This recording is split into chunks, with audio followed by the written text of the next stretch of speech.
The banquet hall smelled like lemon polish and fake flowers, the kind that come in plastic bundles from warehouse stores. I stood in the doorway holding my purse against my chest, watching people I barely knew fill the tables my daughter-in-law had arranged. 75 years old today. I had woken up at 5:30 a.m., the way I always did, thinking Derek would call early. Maybe stop by with coffee and a blueberry muffin from the bakery on Jefferson Street, like he used to when his father was still alive. Before we continue, subscribe to the channel and comment where you're watching from. We'd love to know how far our stories are going. Instead, Vanessa sent a text at 9:47 a.m. Party at 6? Crane Banquet Hall? Wear something nice. 7 words. No, happy birthday, Mom. No, we can't wait to see you. Just instructions like I was staff being told where to show up for a shift. I read it 3 times at my kitchen table, my coffee going cold. The same table where Derek had eaten cereal before school for 18 years. Where Tom and I had paid bills every Sunday night. I wore the navy dress I had bought for Tom's funeral 3 years ago. It still fit, though the waist felt looser now. I had lost 23 pounds since he died. Grief does that. I touched the small pearl earrings Tom gave me on our 40th anniversary. $340 at Morrison's Jewelers. I still had the receipt in my drawer at home, tucked inside the box. Good pearls last forever, Jem, he had said. But nothing lasts forever. Not Tom. Not the marriage I thought Derek had. The hall was decorated with silver balloons and a banner that read, Happy 75th Birthday. No name, just the number, like I was a milestone instead of a person. Like turning 75 was the achievement, not the woman who had survived those years.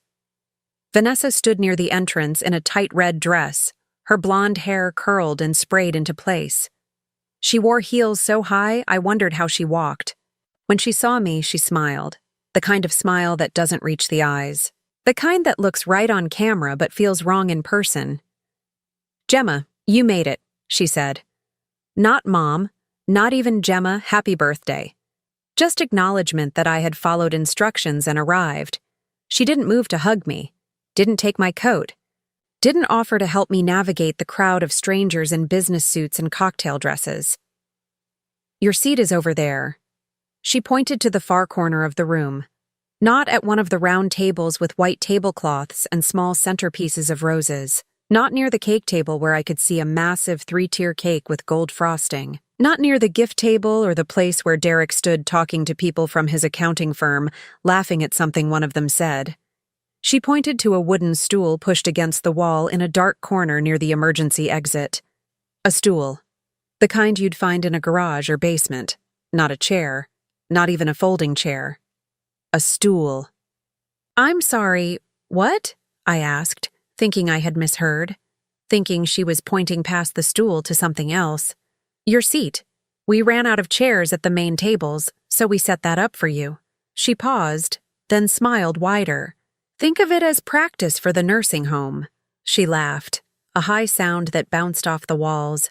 2 women standing nearby laughed too, covering their mouths with their hands like this was the funniest thing they had heard all week. I looked at the tables again, 3 empty chairs. I counted them. Table 4 had 2 empty chairs. Table 7 had 1. But Vanessa said they ran out. I felt my face go hot. My fingers tightened around my purse, the leather strap digging into my palm. I wanted to say something, wanted to ask why there were empty chairs at 3 different tables if they had run out. But my throat closed up the way it always did when I was angry or hurt or both. Okay, I said quietly. I walked to the corner. My heels clicked on the tile floor, each step loud in my ears. People turned to watch. I heard whispers, saw heads lean together. When I reached the stool, I sat down carefully, my knees pressed together, my purse on my lap. The wood was hard and cold through my dress. From here I could see everything but reach nothing. Derek glanced over once. Our eyes met. He looked away. The party started without me. Vanessa stood at the microphone and talked about family and gratitude and milestones. She never mentioned my name. She never mentioned that I had worked 3 jobs as a nurse to put Derek through college when Tom got laid off from the Ford plant in 1996. 16-hour shifts at Toledo Mercy Hospital, weekend shifts at urgent care, private nursing for Mrs. Kowalski. I came home at midnight smelling like antiseptic. Derek was 12 then. He'd be asleep on the couch with homework spread across the coffee table. She never mentioned the $47,000 I had quietly transferred into their account over the past 4 years. Monthly payments of $850 to $200, sometimes more when Derek called saying they were behind on the mortgage. "Just a loan, Mom," he'd say. "We'll pay you back when the promotion comes through." The promotion came 18 months ago. I never saw a penny returned. And I had baked the cake. My own birthday cake. Last Tuesday, Vanessa called asking if I could make my lemon cake. "The bakery wants $340 for a cake that size, and we're trying to keep costs down," she said. I spent 6 hours in my kitchen, measuring flour and zesting lemons. I delivered it at 3 p.m. The woman at the desk took it without looking at me. Now that cake sat 40 feet away, surrounded by strangers who didn't know I made it. I reached into my purse and felt the envelope. Thick paper, the kind lawyers use. I had sealed it that morning after my appointment with Eleanor Kim, the attorney I found through Paul Brennan, my neighbor. Paul had warned me 2 weeks ago that something felt wrong. "Gemma, I saw Derek and Vanessa at the courthouse last Tuesday. They didn't see me, but I saw them. They were talking to someone in a suit, looking at papers. I didn't believe him then. Now, sitting on a stool in the dark corner of my own birthday party, I believed him." The envelope contained 3 documents. A revocation of the power of attorney I had signed 2 years ago when I had my hip surgery. A new will that removed Derek as executor and beneficiary. And a letter to my bank instructing them to freeze the joint account Derek had convinced me to open for emergencies. I had signed everything that morning. Eleanor had watched me sign, her face serious. "Mrs. Gemma, are you absolutely sure?" she had asked. I told her yes. I told her I had never been more sure of anything in my life. Now I stood up from the stool. My knees ached, but I stood straight, shoulders back. I walked through the room holding the envelope in both hands. People stopped talking. The music seemed quieter. Vanessa turned from the microphone, her smile frozen. I stopped in front of Derek. He was holding a glass of champagne, his tie loose, his face flushed. "Mom," he said, "are you okay? I brought you something," I said. I held out the envelope. "For your birthday gift to me." He took it, confused. "What is this?" "Open it later," I said. "When you're alone, when Vanessa's not watching." I saw something flicker in his eyes. Fear, maybe, or recognition. I turned and walked toward the exit. Behind me, I heard Vanessa's voice, sharp and rising. "Gemma, where are you going? We haven't even cut the cake yet." I didn't answer. I pushed open the door and stepped into the parking lot. The air was cool, clean. I could breathe again. My car was parked under the streetlight, the old Honda Tom and I bought in 2009. I unlocked it, got in, and sat with my hands on the steering wheel. My phone buzzed. A text from Derek. "Mom, what is this?" Another buzz, this time from Vanessa. I didn't open it. I started the car and backed out of the space. As I pulled onto the street, I looked in the rearview mirror. The banquet hall doors burst open. Vanessa stood there in her red dress, her face pale even from this distance. She was shouting something. Derek was beside her, holding the envelope, papers in his hands. Then Vanessa screamed. A real scream, the kind that carries. She grabbed Derek's arm and I saw her face clearly now. She had gone white. Her mouth was open. She was screaming Derek's name. I turned the corner and drove home. The next morning, my phone started ringing at 6:12 a.m. I was already awake, sitting at my kitchen table with a cup of tea that had gone cold an hour ago. I hadn't slept. Every time I closed my eyes, I saw that stool in the corner.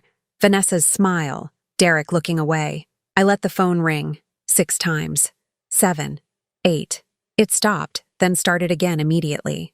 I picked it up and saw Derek's name on the screen. I set it face down on the table and listened to it buzz against the wood like an angry wasp trapped under glass. When it finally stopped, I had 17 missed calls. 12 from Derek, 5 from Vanessa. No voicemails. Just the calls, one after another, like they thought persistence would make me answer. At 7:30 a.m., someone knocked on my front door. Hard knocks, not the polite kind. I walked to the living room window and looked through the curtain. Derek's car sat in my driveway, the engine still running. Vanessa stood on my porch in yoga pants and an oversized sweatshirt, her hair pulled back in a ponytail. No makeup. I had never seen her without makeup. "Mom, please," Derek called through the door. "We need to talk about this. You're making a huge mistake." I stood 5 feet away from the door, watching the handle shake as he tried it. I had locked the deadbolt last night, something I never did when I was the only one home. Old habits changing. "We can fix this," Vanessa said, her voice higher than usual. "Whatever Eleanor told you, it's not what it looks like. We were just protecting you. We love you." I almost laughed. Protecting me. From what? From having a chair at my own birthday party? They knocked for another 10 minutes.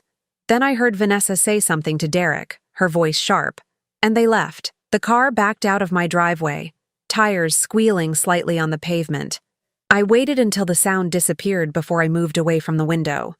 At 10:30 a.m., Paul knocked on my back door, the way he always did when he came over. I unlocked it and let him in. He carried a folder under his arm and had the look of someone with bad news who didn't want to deliver it. "Coffee?" I asked. Already had 3 cups, but sure. He sat at my kitchen table and opened the folder. "Gemma, I need to show you something." He spread out papers across the table, bank statements, printouts of documents with official seals, a photograph of Derek and Vanessa standing outside the Lucas County Courthouse, both of them in business clothes, Vanessa carrying a briefcase I had never seen her own. "I have a friend who works in the clerk's office," Paul said. "She called me yesterday after your party, said she thought I should know." I picked up one of the documents. A petition for guardianship, my name at the top. Derek's name listed as petitioner, filed 3 weeks ago on September 22, 2024. "They were trying to get legal control over your finances," Paul said quietly. "Medical decisions, too. The petition claims you're showing signs of diminished capacity, forgetfulness, confusion, erratic behavior." I read the words twice. Erratic behavior. Like baking a cake for my own birthday was erratic. Like quietly paying their bills for 4 years was erratic. "There's more," Paul said. He pulled out another paper, a bank statement from a joint account I had opened with Derek 2 years ago when I had my hip surgery. The account I thought was for emergencies, in case I needed help while recovering. The balance showed $127. "That account had $2,400 in it last month," Paul said. I checked the transaction history. Derek's been withdrawing money every week. Small amounts. $300 here, $500 there. Nothing large enough to trigger alerts. I set the paper down carefully.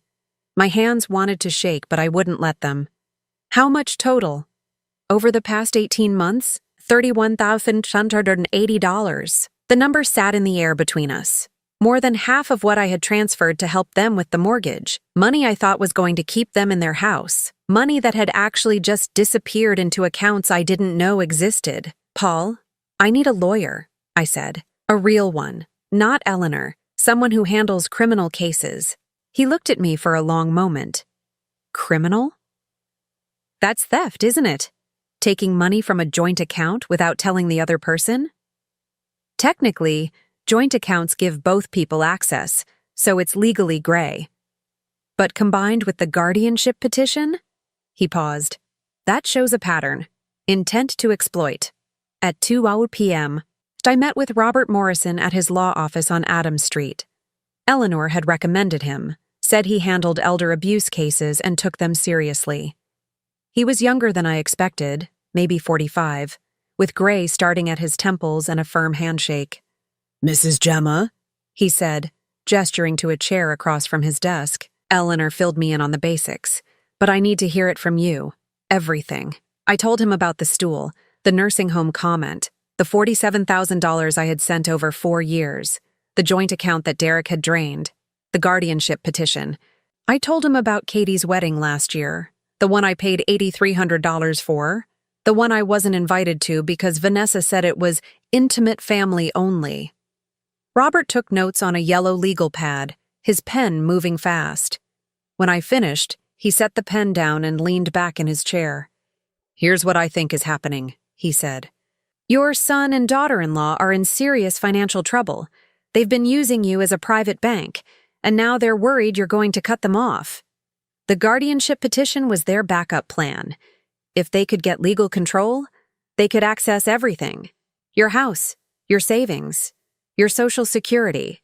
Can they do that? Not if you fight it. And with what you've shown me today, we can fight it." He pulled out a fresh page. "But I need to ask you something difficult. Do you want to press charges for the money taken from the joint account?" I thought about Derek at 12, asleep on the couch with his homework. Derek at 18, hugging me after his high school graduation. Derek at 25, introducing me to Vanessa for the first time, his face bright with hope. "I want my money back," I said, "but I don't want him arrested. Not yet." Robert nodded. "Fair enough. We'll start with a demand letter. Full repayment within 30 days, or we file a civil suit. That might be enough to scare them straight." I doubted it, but I didn't say so. At 6:47 p.m., my phone buzzed with a text from Katie. "Grandma, please call Dad. He's really upset. Vanessa says you're trying to ruin their lives." I stared at the message. Katie was 22, old enough to see what was happening, old enough to question the story Vanessa was telling her. But she wasn't questioning. She was asking me to fix it. I typed back, "I'm not ruining anything. I'm protecting myself." 3 dots appeared immediately, like she was typing a response. Then they disappeared. No reply came. I set the phone on the counter and looked around my kitchen. The kitchen where I had made Derek's lunches for school, where Tom and I had planned our retirement, back when we thought we'd have more time. Where I had baked that lemon cake, alone, for a party that wasn't really for me. Outside, a car pulled up. Not Derek's car. A sedan I didn't recognize. It parked across the street, engine running, headlights off. I watched it for 5 minutes. Nobody got out. Then the headlights came on and it drove away slowly. I locked the front door, then checked the back door. Both deadbolts. For the first time in 47 years of living in Toledo, I felt like a stranger in my own neighborhood. My phone buzzed again. Another text from Derek. "Mom, we need to talk. This is serious. Please." I turned the phone off and left it on the counter. The demand letter arrived at Derek's house on October 17th. Robert called me at 9:23 a.m. to confirm delivery. "They have 30 days, he said. "After that, we file." I marked the date on my kitchen calendar, November 16th, 6 weeks away. It felt like a deadline for something bigger than money, like I was counting down to the end of my relationship with my son. The calls stopped after the letter arrived. No more ringing at 6 a.m. No more cars in my driveway, just silence. The kind that fills a house and makes every sound too loud.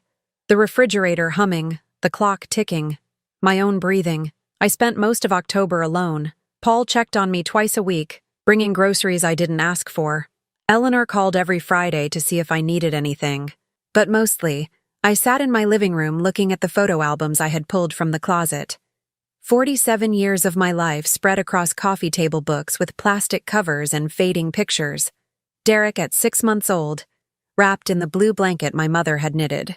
Derek at 3, holding Tom's hand at the Toledo Zoo. Derek at 7, gap-toothed and grinning in his Little League uniform. The uniform I had paid for by picking up extra shifts at the hospital. I remembered buying it at the sporting goods store on Central Avenue. $47 for the full set. Jersey, pants, socks, hat. Derek had worn it every day for 2 weeks, even to bed, until I finally convinced him it needed washing. Derek at 12, the year Tom got laid off. That was the year I worked 3 jobs. Morning shift at Toledo Mercy, afternoon shift at the urgent care, weekend nights with Mrs. Kowalski. I came home smelling like antiseptic and exhaustion. Derek would be asleep on the couch, his algebra homework half finished, his pencil still in his hand. I'd carry him to bed, and he'd mumble, "Love you, Mom," without opening his eyes. I closed the album. My hands were shaking. The mail came every day. Bills, catalogs. On October 23rd, a letter from Katie. I recognized her handwriting on the envelope, the careful loops she had learned in 3rd grade when I bought her those special pens with glitter ink. I opened it at the kitchen table. "Grandma, I don't understand why you're doing this. Dad says you're trying to take away everything they've worked for. He says you're making up stories about money. Mom says you've changed since Grandpa died, that you're not the same person. I just want our family back. Please stop this before it's too late. Love, Katie." I read it 3 times. Each time, the words hurt more. Katie was 22, old enough to ask questions, old enough to look at bank statements and see where the money had gone, but she wasn't asking questions. She was repeating what Vanessa told her. I folded the letter and put it back in the envelope. Then I walked to the kitchen drawer where I kept important documents and pulled out a folder I had been building for the past month. Inside were copies of every bank transfer I had made to Derek over 4 years. Dates, amounts, notes I had written on each one. September 2020, $200. Mortgage help. December 2020, $850. Christmas expenses. March 2021, $2,400. Car repair. June 2021, $100. Katie's textbooks. Page after page, $47,000 in total. Not loans, gifts. Because Derek always said loan but never said repayment plan. Because I never asked when he'd pay me back. Because I was his mother and mothers don't keep score. Except I should have kept score. Because at some point, love without boundaries becomes exploitation. I put Katie's letter in the folder with the bank statements. Evidence of what I had given. Evidence of what they believed I owed them. On October 28th, Vanessa posted something on social media. I didn't see it myself, but Eleanor's daughter showed it to her, and Eleanor called me that afternoon. "Gemma, I need to tell you something," Eleanor said. Her voice had that careful tone people use when they're about to deliver bad news. "Vanessa posted about you." "What did she say?" "She said you're sick, that you're refusing medical help, that Derek is trying to take care of you but you're pushing him away. She asked people to pray for your family." I sat down slowly. She's telling people I'm sick? There are 43 comments. Most of them are supportive of her, saying they'll pray, saying how hard it must be to watch a parent decline. Did anyone question it? Did anyone ask for details? 2 people. One asked what kind of illness. Vanessa replied early memory issues, but said the family is keeping it private. Memory issues. The guardianship petition had said diminished capacity. Now Vanessa was building a public narrative that matched the legal claim. She was preparing people for the story she wanted them to believe. "Can we use this?" I asked. "As evidence?" "Possibly. It shows a pattern of building a false narrative. Save screenshots." That night, I couldn't sleep. I lay in bed staring at the ceiling, thinking about all the people who would see that post. Neighbors, Derek's co-workers, people from church, Katie's friends. They would all think I was sick. They would all pity Derek and Vanessa for having to deal with a difficult, declining mother. Nobody would know about the stool. Nobody would know about the $47,000. Nobody would know that memory issues meant remembers too much about where the money went. At 2:17 a.m., I got up and walked through my house. Every room held memories. The living room where Derek had opened Christmas presents. The kitchen where Tom and I had slow danced while dinner cooked. The spare bedroom that used to be Derek's room, now empty except for boxes of things I couldn't throw away. I opened one box. Inside were Derek's old school papers, essays he'd written in high school, a report card from 10th grade, an acceptance letter from Ohio State. I had paid for Ohio State. Not all of it, but enough. $8,400 over 4 years, split between tuition help and living expenses. Derek had worked part-time at the campus bookstore, but it wasn't enough to cover everything. So I covered the rest. At the bottom of the box, I found a card. Mother's Day, 2003. Derek would have been 21, home for the summer between junior and senior year. The card showed flowers on the front.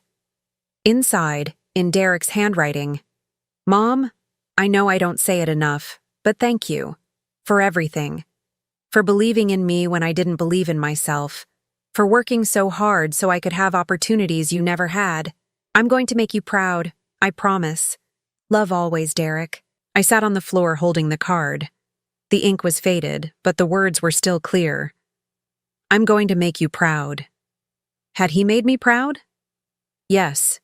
He graduated. He got a good job. He married Vanessa. He gave me Katie. For years, I thought that was enough. I thought watching him build a life meant he had kept his promise. But somewhere along the way, the grateful son who wrote that card became the man who put his mother on a stool in the corner. Somewhere between 2003 and 2024, something had changed. Or maybe nothing changed. Maybe I had just stopped pretending not to notice. On November 1st, I received a certified letter. I signed for it at the post office, my hands unsteady as I tore open the envelope in the parking lot.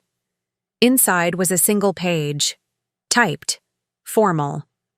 "Dear Mom, we have received the demand letter from your attorney. We don't have $31,280 to give you. We don't have anything to give you. The house is underwater. The cars are financed. Katie's student loans are in default. We are drowning. And instead of helping us, you're demanding money we don't have. You used to say family takes care of family. I guess that only works one way.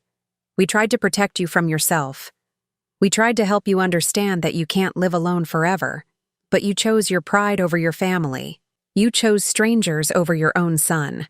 Don't contact us again unless you're ready to apologize and drop this ridiculous lawsuit.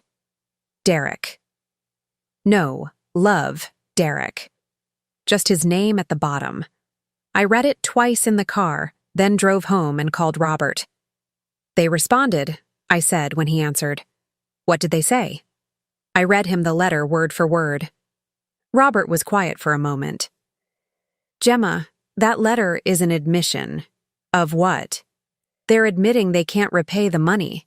They're admitting they expected you to keep providing financial support indefinitely. And they're admitting that the guardianship petition was about control, not care." "What do? We filed the civil suit on November 16th as planned, and we add this letter as evidence of their intent." After I hung up, I sat at my kitchen table with the letter in front of me. The paper was still crisp, still smelling like fresh ink from the printer. Derek had written this. My son had typed those words, printed them, sealed them in an envelope, and mailed them to me. "You chose strangers over your own son." The strangers were Paul, who checked on me, Eleanor, who helped me find legal help, Robert, who was protecting my rights. The strangers were people who treated me with more respect than my own family. I folded the letter carefully and put it in the folder with everything else. Evidence, documentation, the paper trail of a family falling apart. November 16th was 2 weeks away. November 16th arrived cold and gray. I woke at 5:02 a.m., dressed carefully in the gray pantsuit I had worn to Tom's funeral, and drove to Robert Morrison's office. He was already there, waiting with coffee and a thick stack of papers. "Ready?" he asked. "I've been ready for weeks." We filed the civil suit at 9 a.m. at the Lucas County Courthouse. The clerk stamped the documents with a heavy thunk that echoed through the marble hallway. Robert handed me a copy. Case number CV 2024-08847. Gemma Sullivan v. Derek Sullivan and Vanessa Sullivan. Amount sought, $31,780 in unauthorized withdrawals, plus attorney fees and damages. "They'll be served by the end of the day," Robert said as we walked out. "And I'll file the restraining order petition this afternoon. The hearing is scheduled for November 22nd. 6 days. Derek and Vanessa had 6 days to prepare their defense. I went home and waited. The house felt different now, like I was watching myself from outside my own body. I made tea. I sat at the kitchen table. I didn't turn on the television.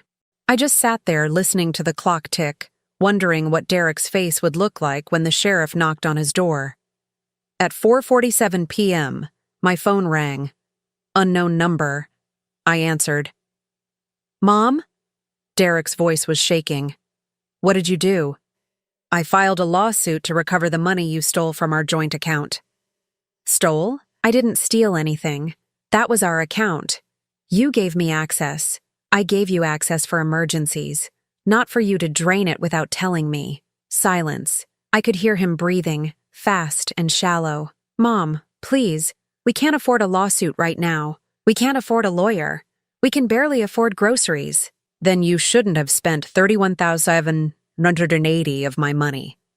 It wasn't just for us. Some of it went to Katie's tuition. Some went to fixing the furnace. Some went to medical bills when Vanessa had that thing with her back. Medical bills you never told me about. Tuition for a college I wasn't invited to visit. A furnace in a house I've never seen the inside of. My voice was steady. No shaking, no tears. Derek, you spent 4 years using me as a bank and treating me like a stranger. That's not fair. What's not fair is putting your mother on a stool in a dark corner at her own birthday party. He didn't say anything for a long time. I could hear Vanessa's voice in the background, sharp and urgent. Vanessa wants to talk to you, Derek finally said. I don't want to talk to Vanessa. Mom, please. She's sorry about what she said. She didn't mean it. She meant every word, and so did you, when you looked away instead of standing up for me. I hung up. At 7:13 p.m., and someone knocked on my door. I looked through the peephole and saw Katie standing on my porch, alone. No Derek, no Vanessa, just Katie, her hands shoved in her coat pockets, her eyes red. I opened the door but didn't invite her in. Grandma, please don't do this, Katie said. Her voice cracked. Dad's having a panic attack. Mom's been crying for 3 hours. They don't know what to do. They should have thought about that before they tried to get legal control over my life. What are you talking about? I studied her face. She looked genuinely confused. You don't know about the guardianship petition? What guardianship petition? I went to the kitchen and got the folder, brought it back to the door, handed her the document. Your parents filed this in September. They were trying to have me declared mentally incompetent so they could control my finances. Katie read it slowly. Her face went pale. Grandma, I didn't know about this. They also drained $31,780 from an account I opened for emergencies. Did you know about that? She shook her head. Her hands were trembling, making the paper shake. I knew they were stressed about money. I knew Dad was asking you for help, but I didn't know it was this much. I didn't know about any legal stuff. Your mother posted on social media that I have memory issues, that I'm sick, that your father is trying to take care of me, but I'm pushing him away. Did you see that post? I saw it. I thought it was true. Mom said you've been acting strange since Grandpa died. I'm not sick, Katie. I'm awake. There's a difference. She looked up from the document. What do you want me to do? I want you to stop taking their side without asking questions. I want you to look at bank statements and court documents and birthday party seating arrangements and decide for yourself who's telling the truth. Katie folded the guardianship petition carefully and handed it back to me. Can I keep a copy of this? Ask Robert Morrison. He's my lawyer. His number's on the letterhead. She nodded, wiping her eyes with the back of her hand. I'm sorry about the stool, Grandma. I should have said something. I should have moved you to our table. Yes, you should have. I was scared of Mom. She gets really angry when people question her. I know. I've been scared of her too. I paused. But being scared isn't an excuse anymore. Not for you. Not for me. Not for your father. Katie walked back to her car slowly. I watched her drive away, then close the door and locked it. On November 19th, Robert called with news. They hired a lawyer, Thomas Brennan. He's decent. Not great. He filed a response denying all allegations and claiming you gave them permission to use the account freely. Can he prove that? Can they prove it? That's the question. And no, they can't. There's no signed agreement, no emails, no texts. Just their word against yours. And we have bank statements showing a pattern of withdrawals they never disclosed to you. What happens now? Brennan filed a counterclaim. They're claiming you're engaging in elder abuse against yourself by refusing their help. I laughed. I couldn't help it. Elder abuse against myself? It's desperate. It won't hold up. But it tells me they're panicking. On November 21st, the day before the restraining order hearing, I received a package. No return address. Inside was a flash drive with a note in Derek's handwriting. Mom, please watch this before tomorrow. Please. I called Robert. Should I watch it? Is there a name on the return address? No? Then yes, watch it. But let me know immediately what's on it. Could be evidence we can use. I put the flash drive in my laptop. One video file. I clicked play. The video showed Derek sitting at his kitchen table, alone. He looked like he hadn't slept in days. His eyes were bloodshot. His hair was uncombed. He was wearing a gray t-shirt I had bought him 3 Christmases ago. Mom, he said to the camera, I don't know if you'll watch this. I don't know if you'll even open the package. But I need to say this anyway. He stopped, rubbed his face with both hands. I found something today in Vanessa's desk. She keeps it locked, but I know where she hides the key. He held up papers to the camera. I paused the video and zoomed in. Bank statements, credit card bills, documents with Vanessa's name and account numbers I didn't recognize.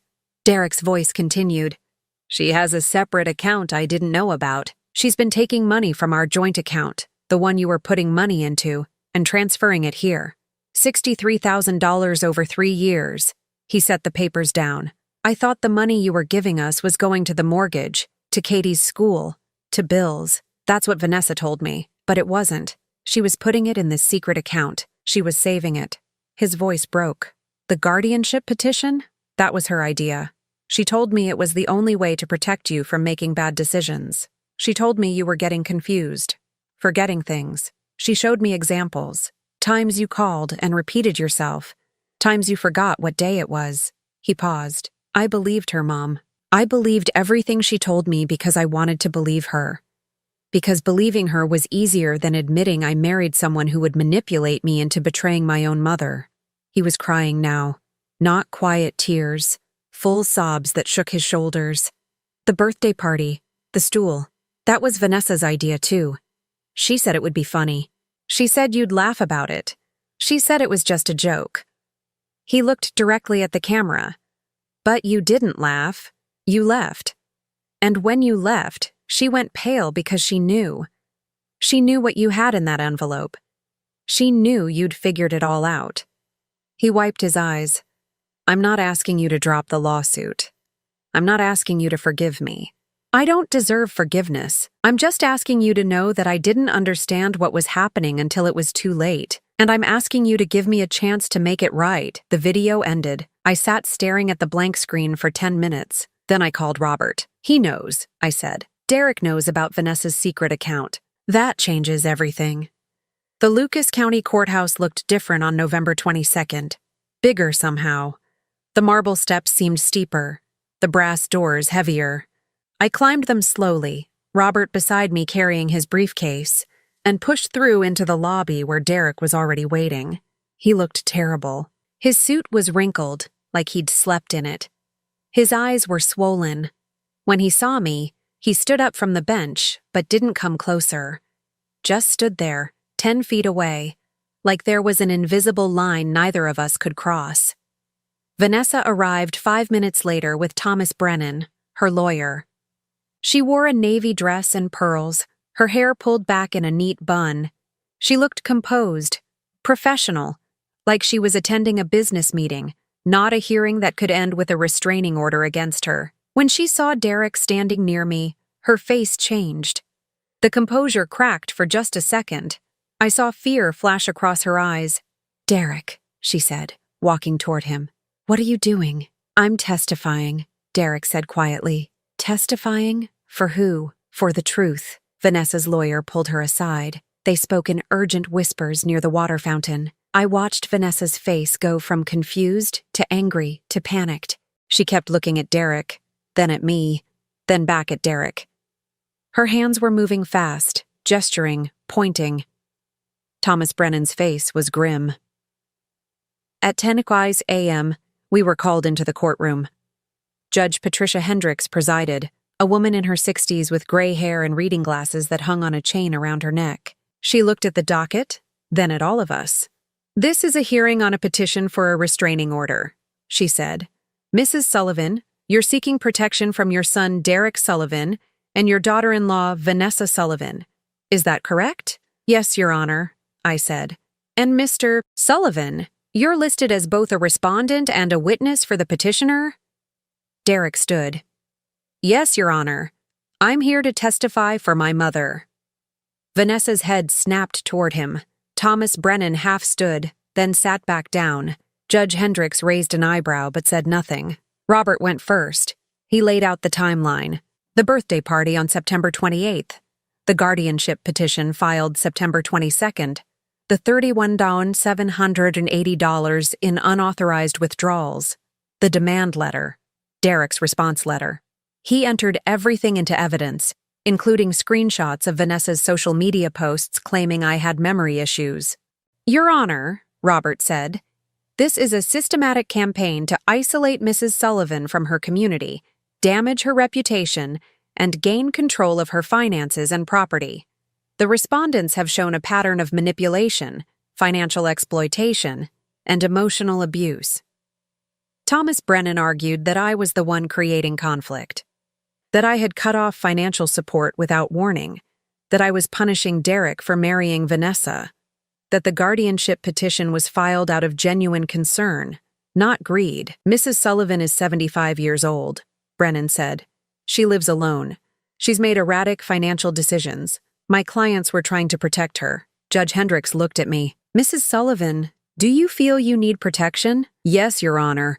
I feel I needed protection 3 months ago when they tried to have me declared incompetent. I feel I need protection now from further harassment and manipulation." "And you believe a restraining order is necessary?" "I believe it's the only way they'll stop."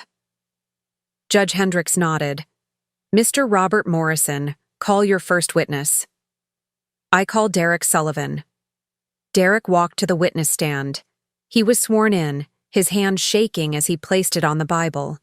He sat down and looked directly at me, not at Vanessa, at me. Robert approached. "Mr. Sullivan, you're here voluntarily to testify against your wife. Is that correct?"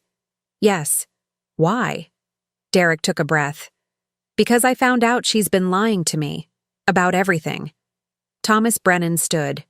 "Objection. Hearsay and speculation." "Your Honor," Robert said, "I'm establishing the witness's motivation and credibility. He has evidence." Judge Hendricks nodded. "Overruled. Continue." Robert handed Derek a folder. "Can you identify this?" "These are bank statements from an account I didn't know existed, an account in my wife's name only. It shows deposits totaling $63,000 over 3 years. Where did that money come from?" "From my mother. My mother was giving us money for mortgage payments, for bills, for emergencies. I thought the money was going to those things. But Vanessa was taking it and putting it in this secret account." Vanessa's face went white. Thomas Brennan leaned over and whispered something to her. She shook her head violently. "How did you discover this account?" Robert asked. "I found the statements in Vanessa's desk. She keeps a locked drawer. I knew where the key was." "And when did you find these statements?" "November 18th, 3 days ago."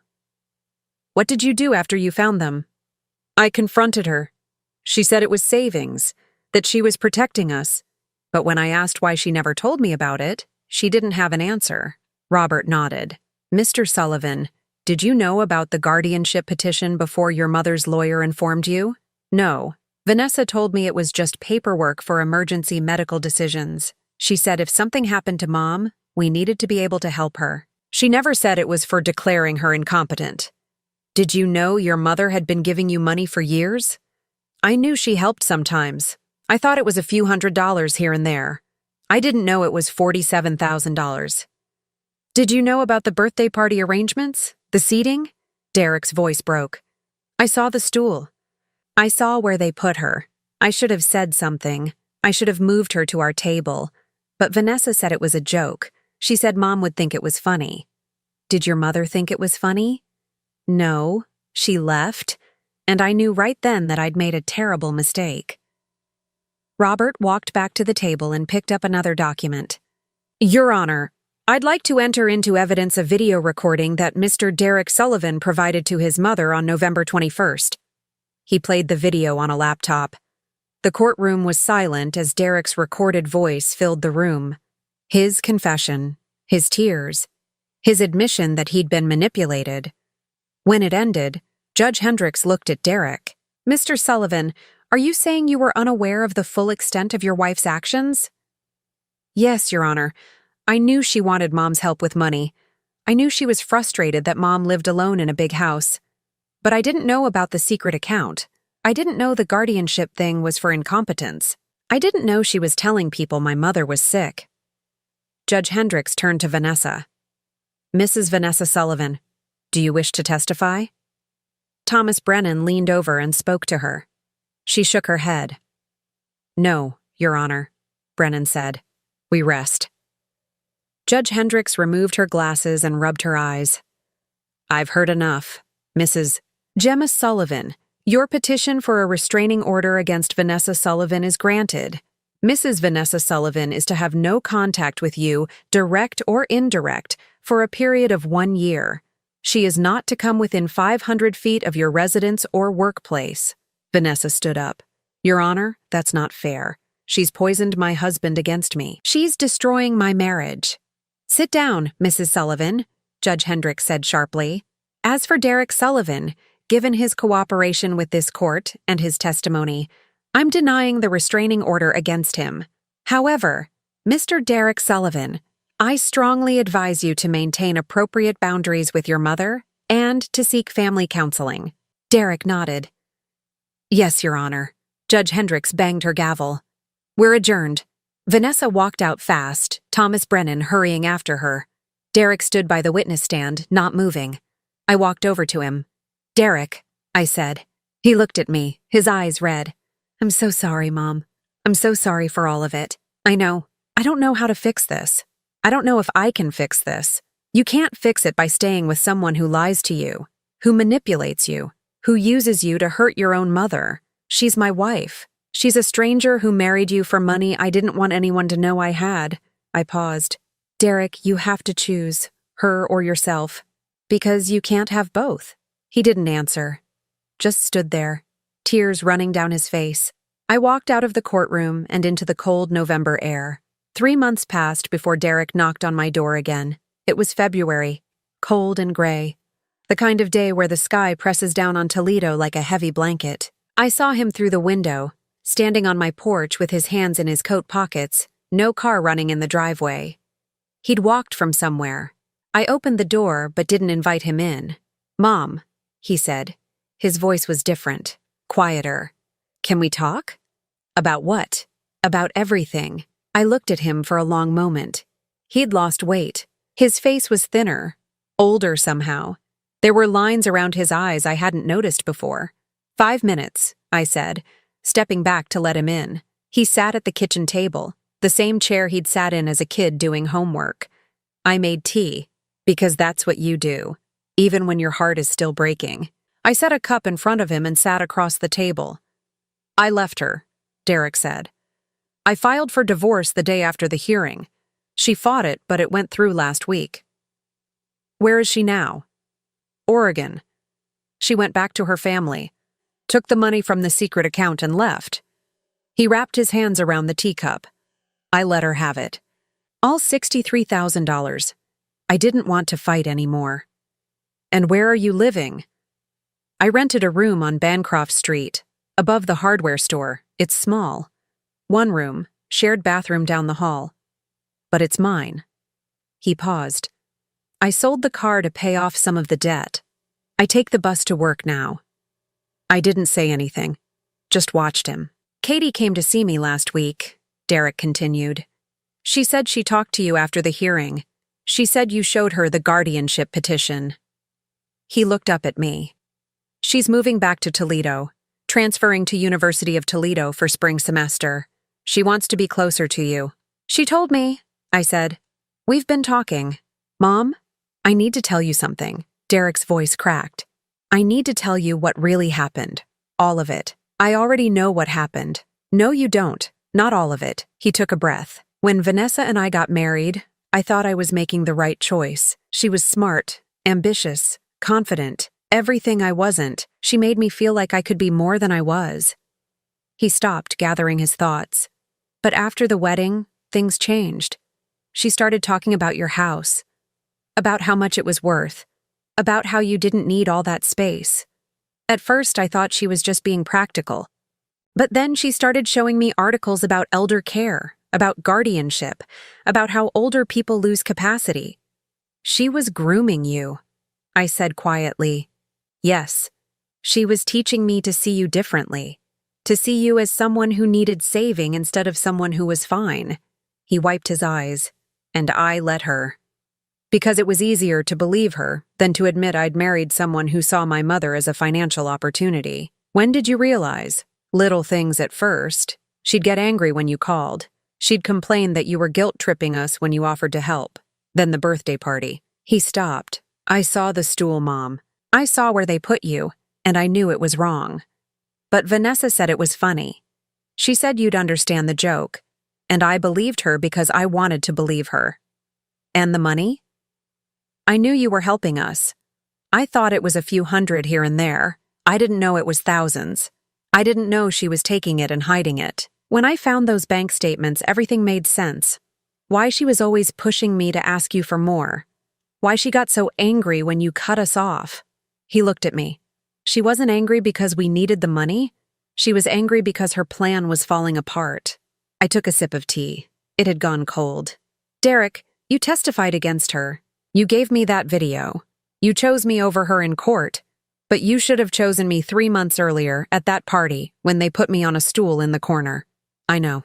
You should have chosen me years earlier when she started talking about me like I was a problem to be solved. I know. So why didn't you? He was quiet for a long time. Because I was scared. Scared that if I stood up to her, I'd lose her. Scared that if I defended you, she'd leave me. And I thought losing her would be worse than disappointing you. Was it? No, losing her was the best thing that ever happened to me. Because it taught me what I should have known all along. That you don't build a marriage on lies. You don't build a life on someone else's pain. I stood up and walked to the sink, rinsing out my teacup. Derek stayed seated. Mom, I'm not asking you to forgive me. I don't deserve that. But I'm asking you to let me try. To let me show you that I can be the son you raised, not the man Vanessa turned me into. How? However you need me to. If you need space, I'll give you space. If you need time, I'll give you time. If you need proof, I'll spend the rest of my life proving it. I turned around. I need boundaries, Derek.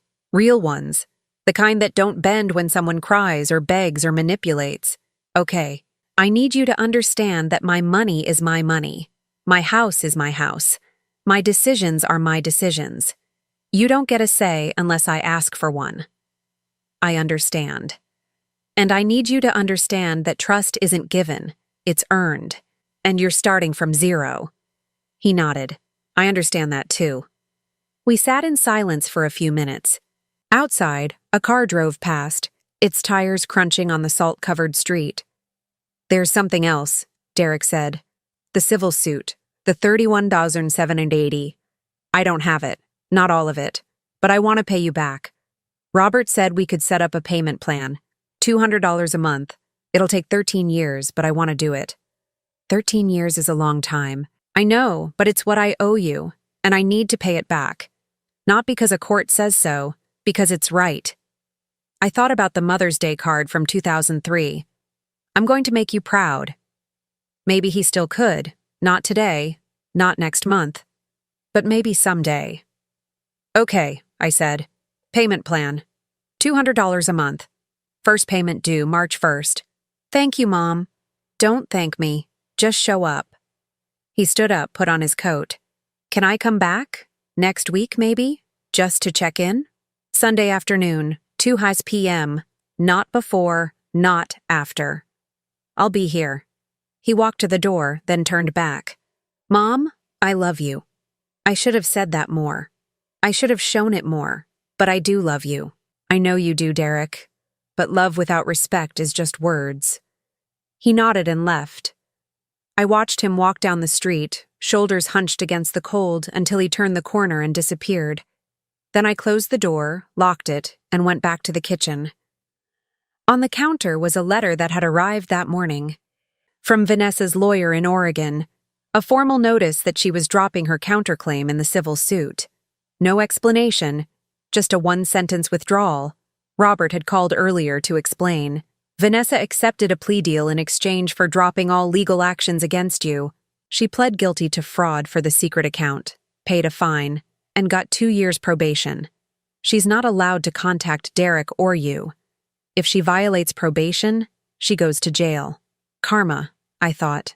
Not dramatic, not cinematic, just quiet consequences that would follow her for years. I walked to my living room and sat in the chair by the window. The photo albums were still on the coffee table where I'd left them months ago. I picked up the one from 2003 and opened it to the page with Derek's graduation photo. He was smiling, young, hopeful. The person he was before Vanessa. The person he might become again. My phone buzzed. A text from Katie. "Grandma, want to get lunch tomorrow? My treat." I smiled and typed back. "Yes. Jefferson Street Cafe. Noon." I set the phone down and looked around my house. My house. Not Derek's house. Not Vanessa's house. Mine. The house I'd paid for with 40 years of nursing shifts. The house Tom and I had built a life in. The house I would live in on my terms, with boundaries I chose. Outside, the gray sky was starting to clear. A sliver of blue appeared between the clouds. Not much. Just enough to suggest that spring was coming eventually. That winter doesn't last forever. I was 75 years old. I had lost 4 months to manipulation, betrayal, and heartbreak. But I had the rest of my life to spend on my own terms. With people who earned their place in it. With a son who might, if he worked hard enough, learn to be the man I'd always hoped he'd be. I closed the photo album and set it back on the table. Then I got up, made myself a fresh cup of tea, and sat down to pay my bills. Electric, $87. Water, $42. Phone, $38. Every bill in my name. Every account under my control. Independence is expensive, but it's worth every penny. My daughter-in-law screamed, "She's hiding money from us. I can't even shop." Minutes later, my son threw a glass against my wall, shards hitting my face. "Give her the password," he yelled. I stayed silent, because he hadn't seen who was standing behind the door yet. Before we continue, comment where you're watching from, and subscribe to the channel. We'd love to see how far our stories are reaching. I'm Cheryl Patterson, 65 years old, and I never thought I'd be writing this story. But after everything that happened, after the lies, the betrayal, the court battles, I need to tell someone. Maybe you'll understand. Maybe you've lived through something similar. Or maybe you'll think I'm crazy for what I did next. Let me start from the beginning. From that Tuesday afternoon in March 2024 when my world collapsed. I was in my kitchen in Austin, Texas, making lemonade. The kind with real lemons, not the powder mix. My late husband Tom always said nobody made lemonade like me. He died 3 years ago, heart attack, right there in our living room while watching the Cowboys game. I still hear the sound of his body hitting the floor sometimes. The front door slammed open, no knock, no warning, just Kim's voice cutting through my house like a knife. "Cheryl, we need to talk. Now." Kim Patterson, my daughter-in-law, 35 years old, former receptionist, now full-time shopper and part-time manipulator. She walked into my kitchen like she owned it, her designer purse swinging, her heels clicking on my tile floor. Behind her came my son Evan, 40 years old, my only child. The boy I raised alone after his father walked out when he was 6. The man I put through rehab twice, $14,500. That's what I paid for his last treatment in January 2022. 28 days at Hill Country Recovery Center. He never said thank you, not once. "Mom," Evan said, not looking at me. His hands were shaking. I could smell the alcohol on him from across the room. 3 weeks sober, he'd told me last month. Another lie. "Where's the money?" Kim demanded. Her voice was shrill, desperate. We checked the account. Nothing. You promised us that money for the down payment. I set down the pitcher of lemonade carefully. My hands wanted to shake, but I wouldn't let them. Not in front of her.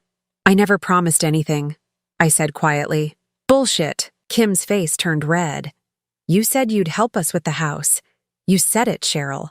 We already told the realtor we had the money. Do you know how embarrassing this is? I remembered that conversation. 6 months ago, November 2023, they'd come over for Thanksgiving, their first visit in 4 months. Kim had been sweet that day, calling me Mom, helping with dishes, complimenting my turkey. After dinner, they'd shown me photos of a house they wanted to buy. $425,000, way above their budget. We were hoping you could help with the down payment, Evan had said, his eyes pleading. Just $40,000, we'll pay you back. I'd said, let me think about it. Not yes, not no, let me think about it. But in Kim's mind, that meant yes. In Kim's world, my money was already hers. You're hiding money from us, she screamed now. I know you are. You have that retirement account, the life insurance from Tom, the house that's paid off. You're sitting on hundreds of thousands and you won't even help your own son. Kim, please, Evan said weakly. But he didn't defend me. He never defended me. I thought about the real numbers, the numbers I'd never told them. $1,400 for rehab in 2022, $8,300 in credit card debt I paid off for Evan in May 2023, $6,700 I loaned him in August 2023 for car repairs he never paid back, $2,900 total in less than 2 years. And before that, the $67,000 I'd scraped together for his college, working double shifts at the hospital, 18-hour days sometimes, the $12,000 for his first car, the $3,400 for his DUI lawyer fees when he was 23. My whole life, measured in dollars I'd given him. And now his wife was screaming at me in my own kitchen. I need that password, Kim said. The account you have with Wells Fargo, the one Derek told us about. My blood went cold. Derek, my brother-in-law, Tom's younger brother. 63 years old, retired lawyer. Always jealous that Tom inherited our mother's house instead of him. What did Derek tell you? I asked slowly. He said you have an account with over $180,000 in it. He said you're being selfish. He said at your age, you should be thinking about your family's future, not hoarding money like some old miser. So Derek was in on this.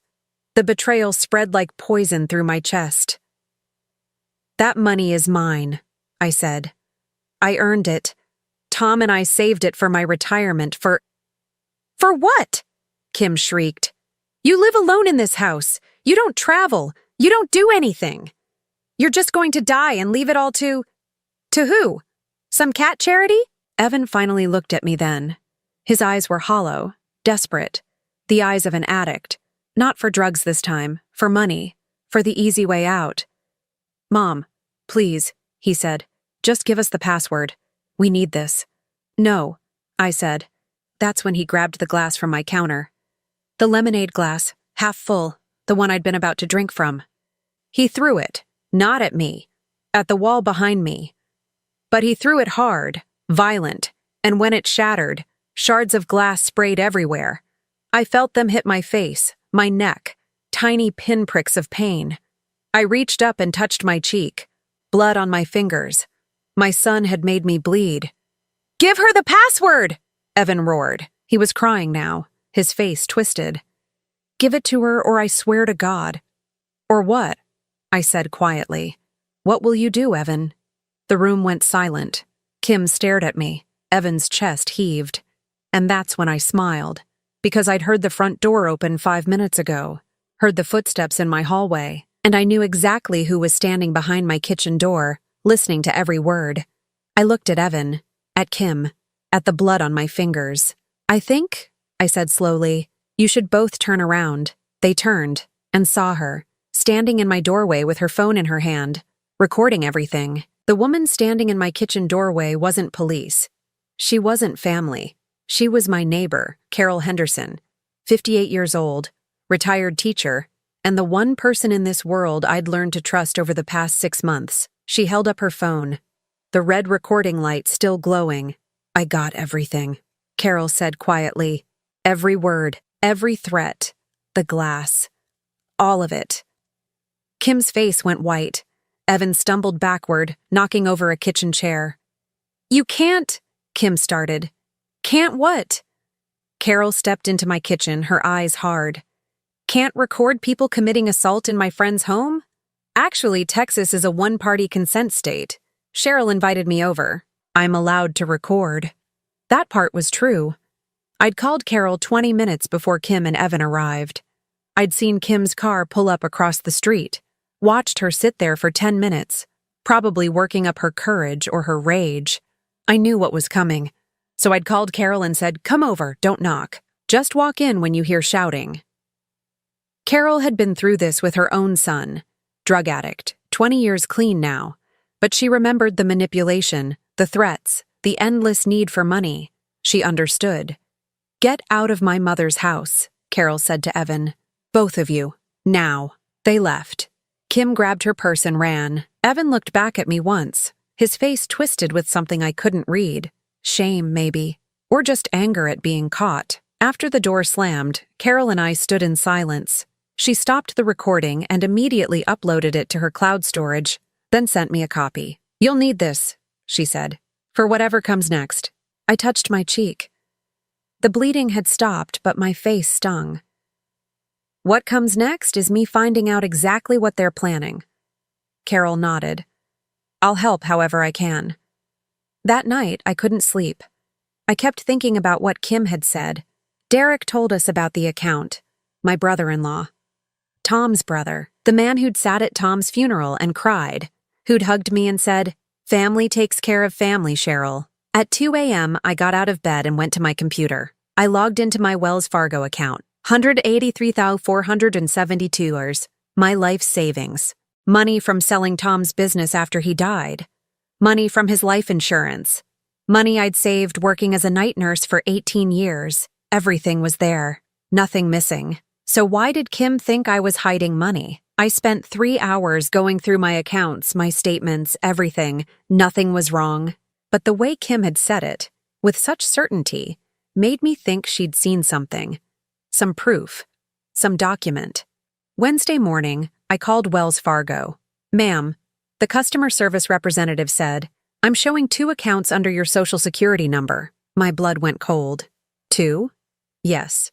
The main savings account you're aware of, and a second account opened in October 2023. It currently has a balance of $0. October 2023. 5 months ago. I didn't open a second account, I said slowly. Let me pull up the details. I heard typing. The account was opened at our branch on South Congress Avenue. The initial deposit was $50,000, transferred from your main account. Then over the next 4 months, there were multiple withdrawals totaling $47,000. The remaining $3,000 was transferred out last week. I couldn't breathe. Someone had stolen $47,000 from me. Who authorized these transactions? I asked. The signature on file shows. It appears to be yours, Mrs. Patterson. It's not. I never opened that account. I never authorized those withdrawals. The representative's voice became more formal. Ma'am, if you're reporting fraud, you'll need to come to the branch and file a formal complaint. We'll need to compare the signature on file with your current signature and possibly involve law enforcement. I hung up and immediately called Carol. She came over within 20 minutes. Someone forged your signature? She asked after I explained. Has to be. I never went to that branch. I never opened a second account. Who has access to your personal documents? Who could have copied your signature? I thought about it. Kim and Evan had keys to my house. They'd been here dozens of times over the past year. Anytime I wasn't home, they could have gone through my desk, my files. But forging a signature and opening a bank account, that took more than just access. That took help from someone inside the bank. Derek? I said suddenly. Derek's wife, Linda, works at Wells Fargo. She's been there for 20 years. She works in account services. Carol's eyes widened. You think she helped them? Derek told them about my account. He had to have seen my statements somehow. And Linda could have processed the paperwork, bypassed the usual verification. They're family. The bank employees probably know her, know me. They'd trust her if she said I was opening a new account. That's conspiracy to commit fraud, Carol said. If you can prove it, they're all going to jail. I spent the rest of Wednesday gathering documents. Every bank statement from the past year. Every piece of mail that had come to my house. I went through my desk and found something that made my stomach turn. A folder labeled estate planning that I'd never seen before. Inside were documents I definitely hadn't signed. A power of attorney giving Evan control over my finances in the event of mental incapacity, a form designating Kim as my healthcare proxy, another document outlining a plan to sell my house and move me into assisted living for my own safety. They'd been planning this for months. Thursday morning, I drove to the Wells Fargo branch on South Congress Avenue. I brought Carol with me and all my documents. The branch manager was a young woman named Ashley, maybe 30 years old. She looked nervous when I explained why I was there. Mrs. Patterson, I pulled your file. The account in question was opened on October 12, 2023. The paperwork shows your signature, your ID was photocopied, everything seemed in order.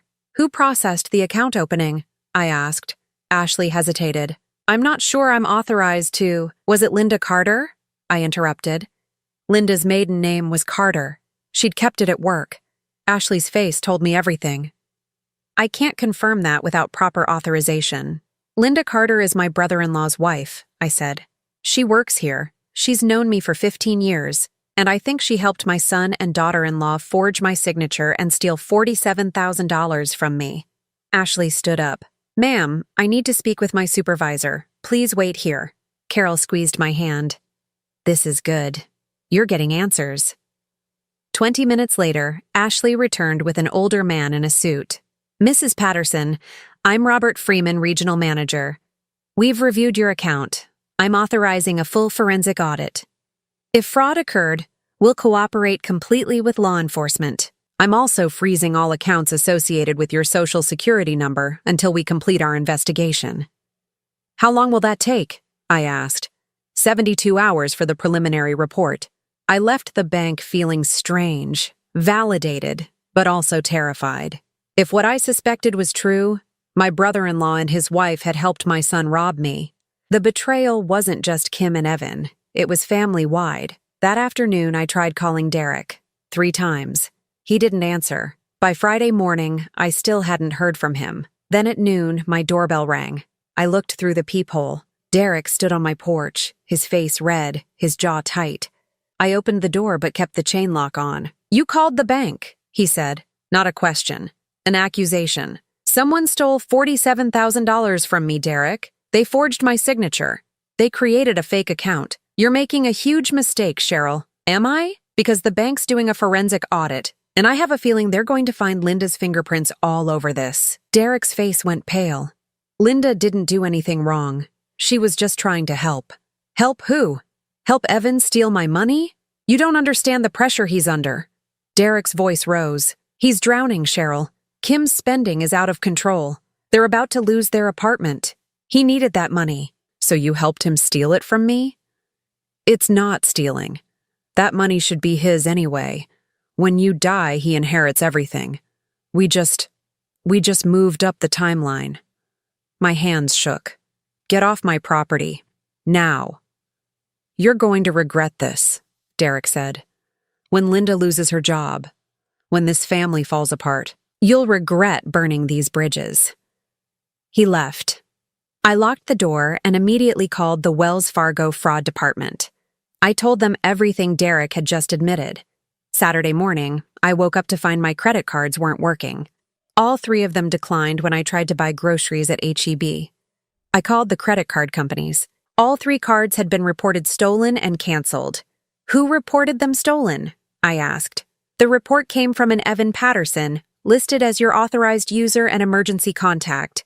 He said you'd lost your wallet and were unable to call yourself due to health issues. More lies, more manipulation. I drove back home, my trunk empty, no groceries. I had $43 in cash in my purse. My bank accounts were frozen pending investigation. My credit cards were canceled. I couldn't access my own money. When I pulled into my driveway, there was an envelope taped to my front door. Inside was a single piece of paper. I didn't take the donuts. Derek stood on my porch with that box from Fifth Street Bakery, smiling like we were still family, like he hadn't just conspired to destroy me. "What do you want?" I asked. His smile faltered, just a little.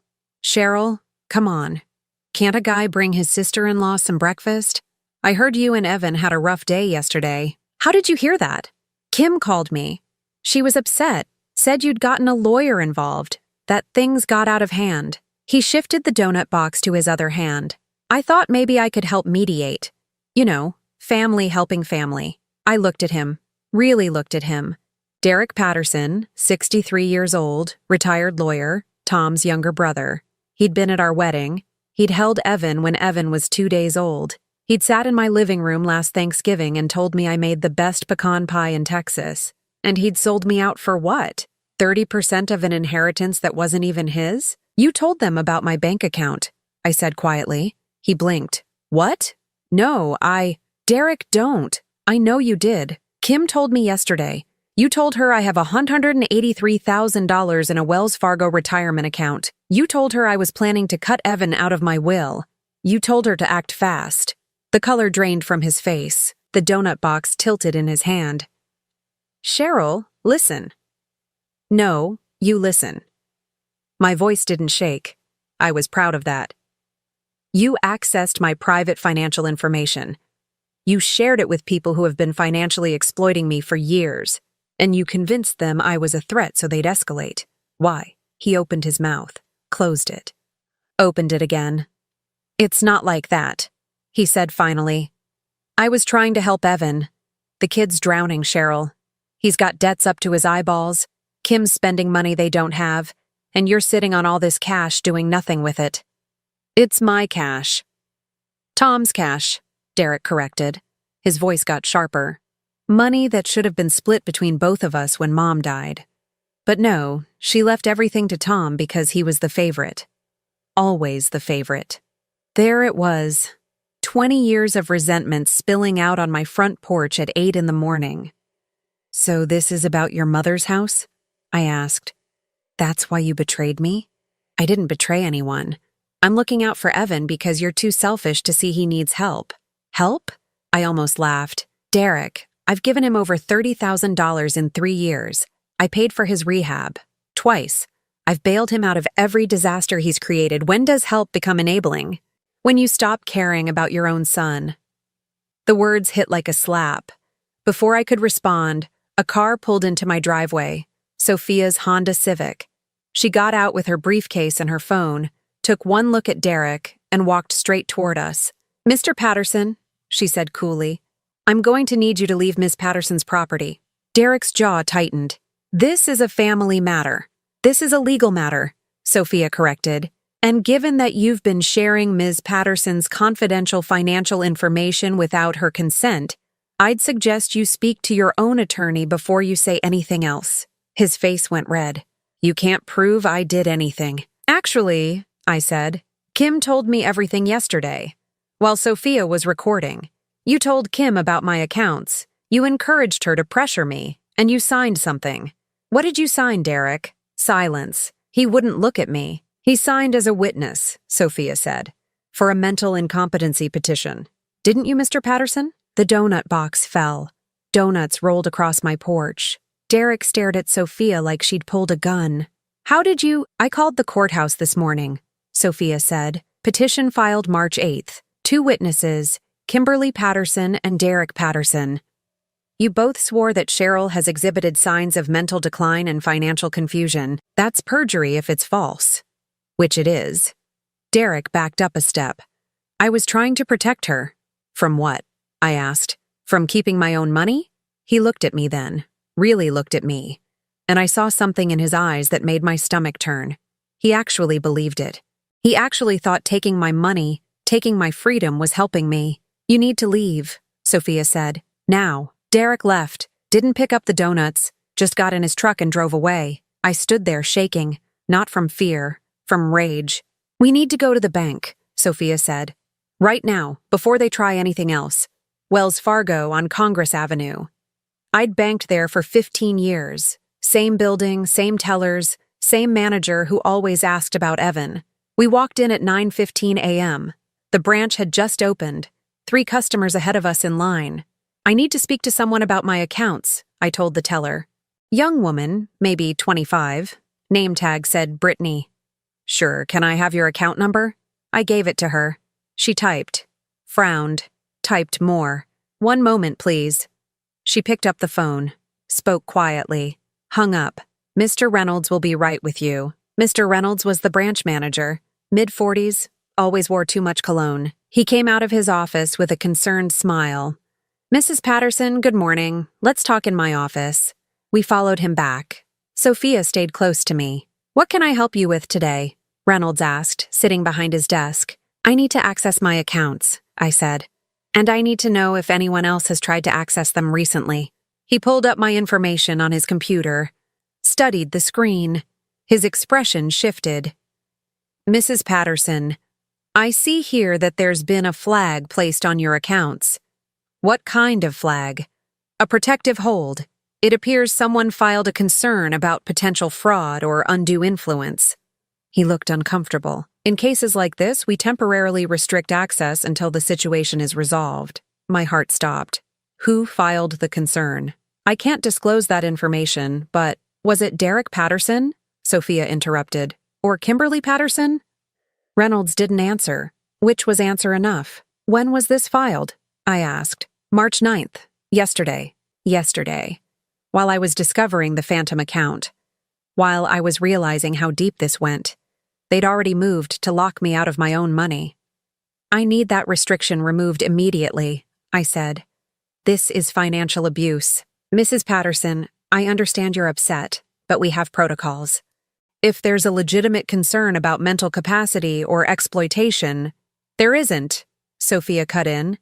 Ms. Patterson is fully competent. We have medical documentation, and the people who filed this concern are currently under investigation for elder abuse. Reynolds shifted in his chair.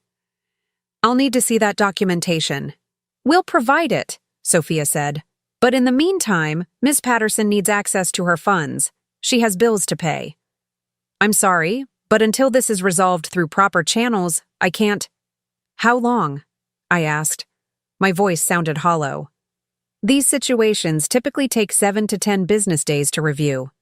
7 to 10 days. 2 weeks without access to my own money. What am I supposed to do for 2 weeks? I asked quietly. Reynolds gave me that sympathetic smile I was learning to hate. Do you have family who can help you out temporarily? I almost laughed. Would have, if it wasn't so horrible.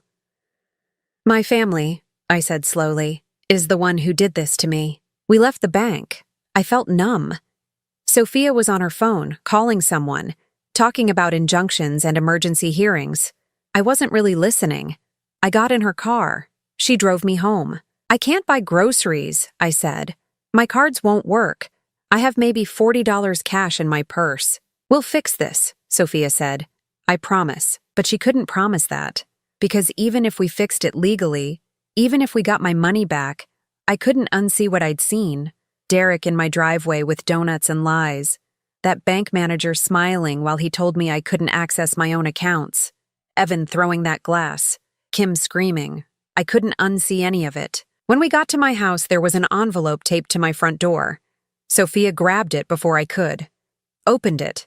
Read it. Her face went white. What is it? I asked. She handed it to me. Official letterhead. Legal language. But the meaning was clear. Notice of eviction proceedings filed by Evan Patterson, Power of Attorney Property, 2847 Maple Street, Austin, TX Grounds. Owner unable to maintain property due to mental incapacity. Court date, March 28, 2024. 10 days. They were giving me 10 days before they tried to take my house. The house Tom and I bought 30 years ago. The house where I'd raised Evan. The house I'd painted and maintained and loved. They wanted to take it from me.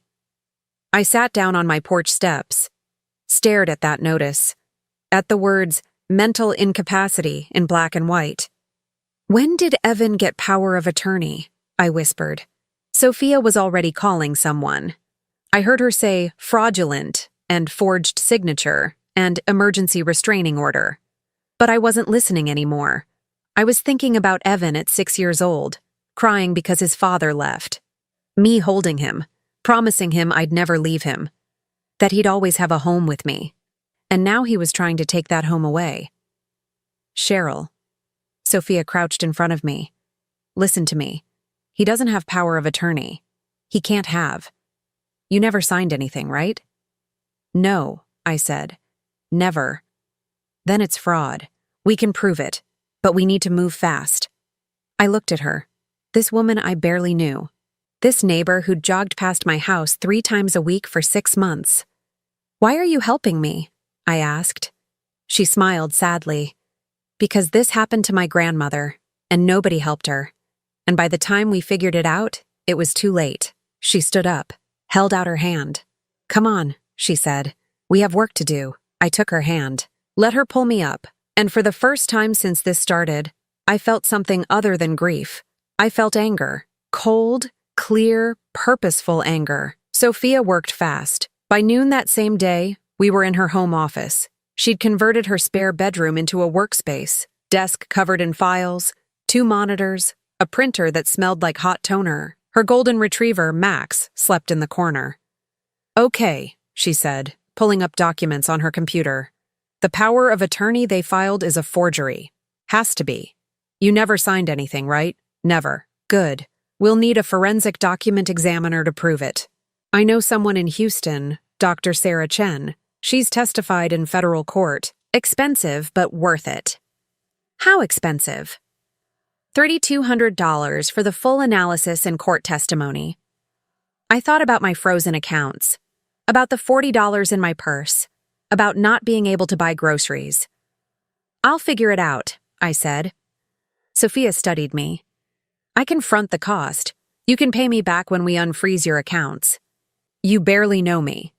I know enough. She clicked through more files. Now, about that Phantom account, the one ending in 7342. I did some digging this morning. And? It was opened at the Wells Fargo branch on Congress Avenue, same branch where you bank. Opened October 15, 2023, with an initial deposit of $47,000. My stomach dropped. $47,000? Yes. Transferred from your legitimate savings account the same day. Then, over the next 4 months, that money was withdrawn in increments. $5,000 here, $8,000 there, always just under the $10,000 reporting threshold. Structuring. I'd seen it on those crime shows. Breaking up large amounts to avoid federal reporting requirements. Who withdrew it? I asked, though I already knew. That's where it gets interesting. Sophia pulled up a scanned document. A bank signature card. The account required 2 authorized signatures. Look, I looked. Signature 1, Cheryl A. Patterson. Signature 2, Linda M. Carter. I didn't recognize the second name. Who's Linda Carter? Kim's cousin. Works at Wells Fargo. Been there 6 years. Currently a senior account specialist. Sophia's voice was cold. She had access to all your account information.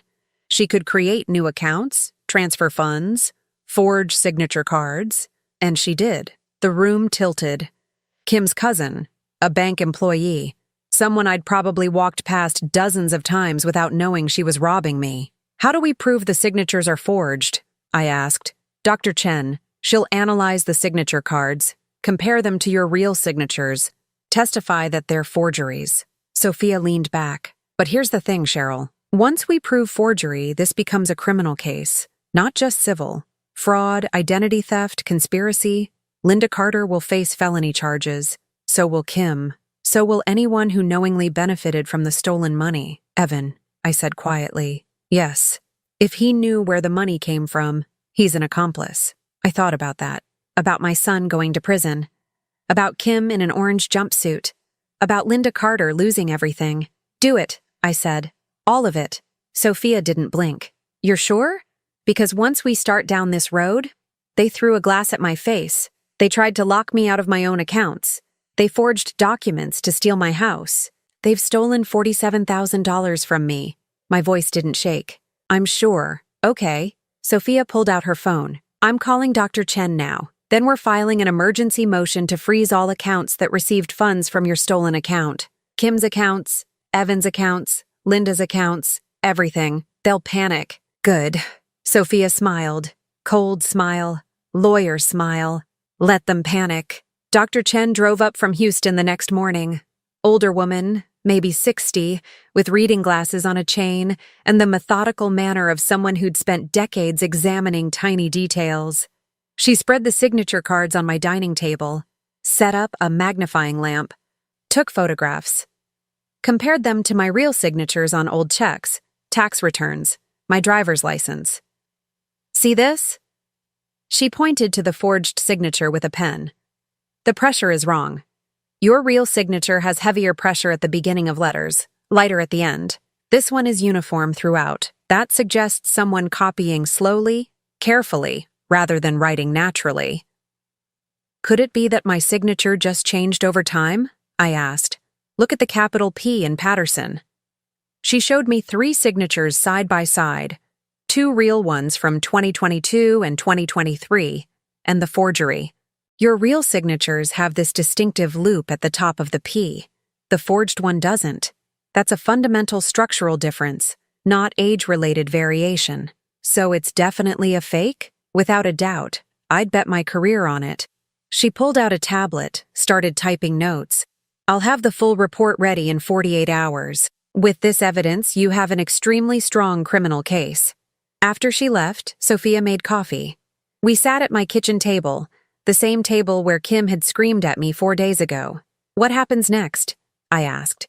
Tomorrow morning, we file 3 things simultaneously. Sophia counted on her fingers. 1.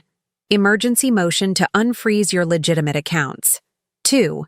Motion to dismiss the eviction proceedings because the power of attorney is fraudulent. 3. Formal complaint with the Austin Police Department, Financial Crimes Division. The police? Elder abuse, fraud, identity theft, conspiracy. This is criminal, Cheryl. They go to jail for this. I sipped my coffee, thought about Evan, about the boy who'd cried when his hamster died, about the teenager who'd taught himself guitar, about the man who'd thrown glass at my face. Will Evan go to jail? I asked. Depends on what he knew and when he knew it. If he can prove he didn't know Kim and Linda were stealing from you, he might avoid criminal charges. But he'll still lose everything in civil court. And if he did know? Then yes, he goes to jail. I looked out my window. The sun was setting.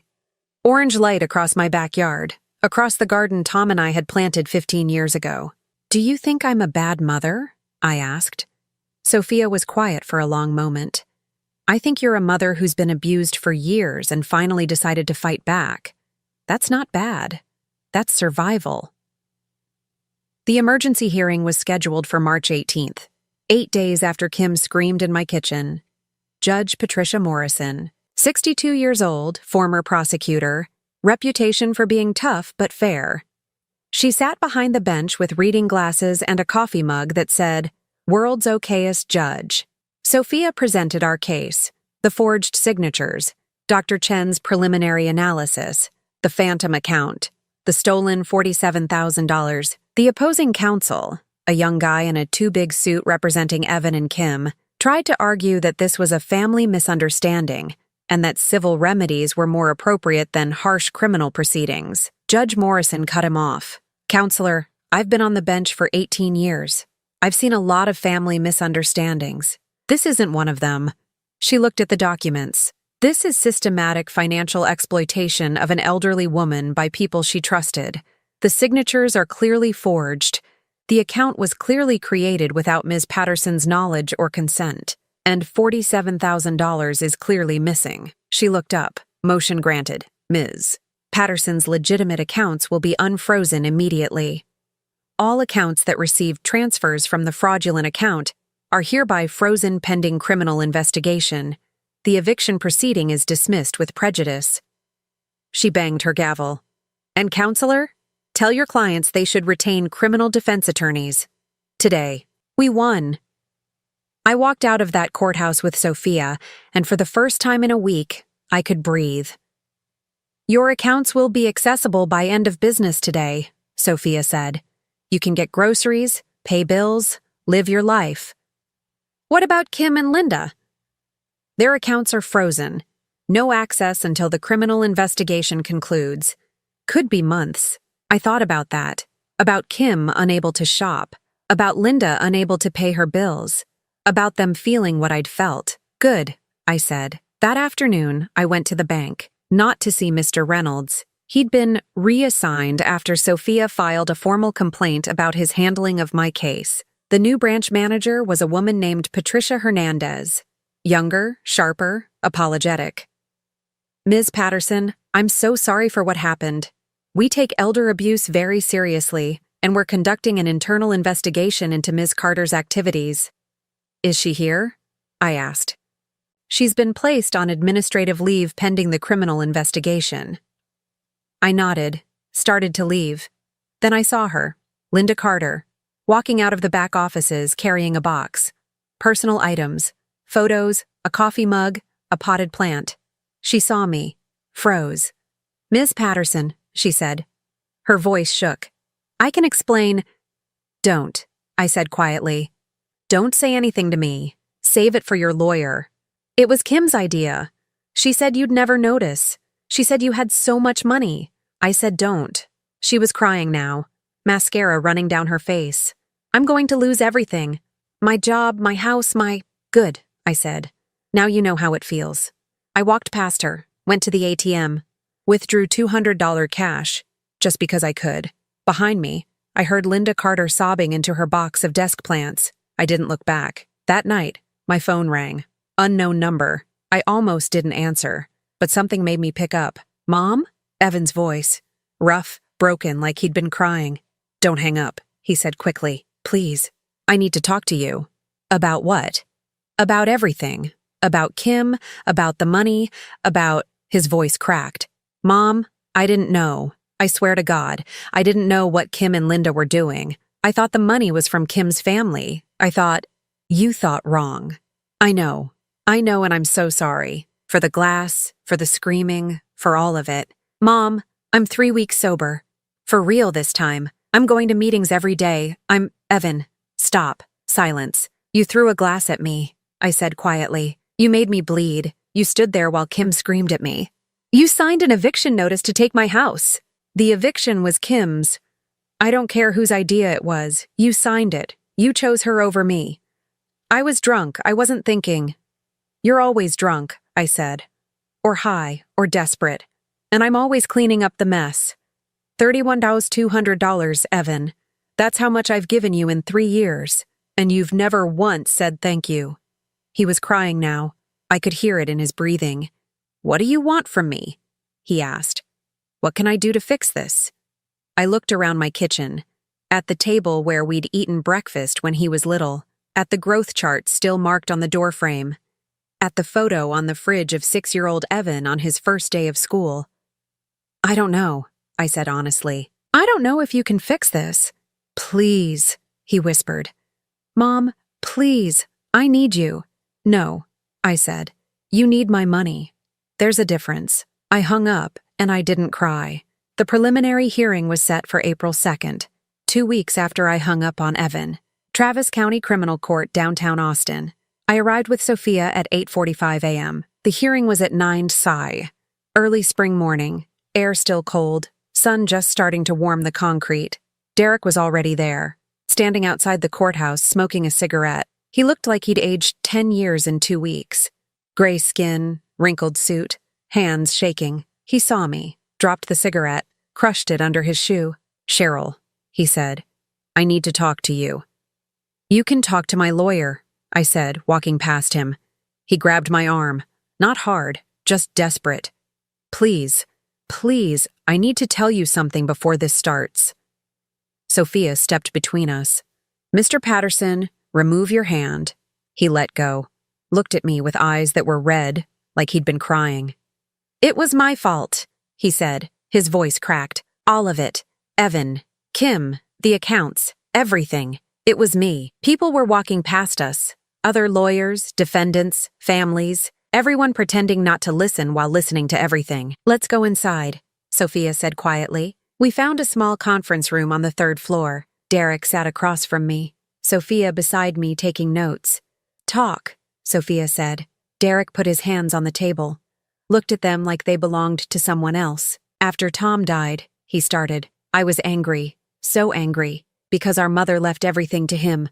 The house, the savings, everything, and I got nothing. I worked just as hard. I called her just as much, but she loved Tom more. Everyone loved Tom more. I remembered the funeral. Derek standing apart from everyone else, not crying, just staring. When Tom left you the house and the life insurance and everything," Derek continued, "I thought it was unfair. You had $200,000 from the life insurance. You had the house worth $320,000. You had retirement accounts, and I had nothing but my law degree and my bitterness. So you decided to take it," I said. "No, not at first." He looked up at me. "At first I just complained about it, to anyone who'd listen, including Evan, and Evan was drowning Cheryl. He had debts. Kim was spending money they didn't have. And I kept telling him, 'Your mother has all this money just sitting there. She doesn't need it. She's old. She's alone. What's she saving it for?' My chest tightened. I planted the idea," Derek said. "Month after month, every time Evan called me for advice, I told him the same thing, that you were hoarding money, that you were being selfish, that he deserved some of it because he's your son." "You manipulated him," Sophia said. "Yes." Derek's voice was barely a whisper. "And then Kim came to me last October. She said they needed money fast, that creditors were threatening them, and she asked if I could help. I told her about your accounts, about the passwords you'd mentioned to me years ago, about Linda Carter, Kim's cousin. I knew Linda worked at Wells Fargo.